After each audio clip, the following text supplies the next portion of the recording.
শুভ সন্ধ্যা। আমি আজকে পিৎজা বানিয়ে দেখাবো।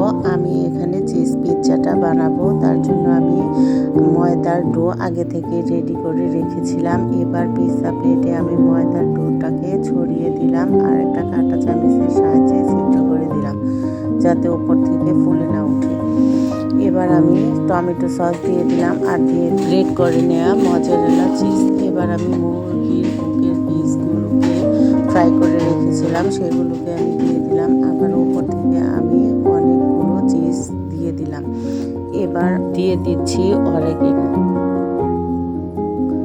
আর আমি সাজানোর জন্য কিছু টমেটো স্লাইস করে কেটে নিয়েছিলাম, সেগুলো দিয়ে দিলাম। আর দিয়ে দিলাম কিছুটা পেঁয়াজ গোল করে কেটে নিয়েছিলাম, সেগুলো। আর দিয়ে দিলাম ধনিয়া পাতা। এবার আরও কিছুটা টমেটো সস দিয়ে আমি একটি ইলেকট্রিক ওভেনে 160 ডিগ্রি সেলসিয়াস তাপমাত্রায় এটাকে 30 থেকে 40 মিনিট বেক করে নেব। এই তো আমার পিৎজাটা হয়ে গেছে। আর এই পিৎজাটা আমার ছেলের ভীষণ পছন্দ, তাই আমি মাঝে মাঝে ওকে এভাবে করে চিকেন চিজ পিৎজা ঘরে বানিয়ে দিই। তো এটাই ছিল আজকে আমার সন্ধ্যার আয়োজন। কেমন হয়েছে? আল্লাহ হাফেজ।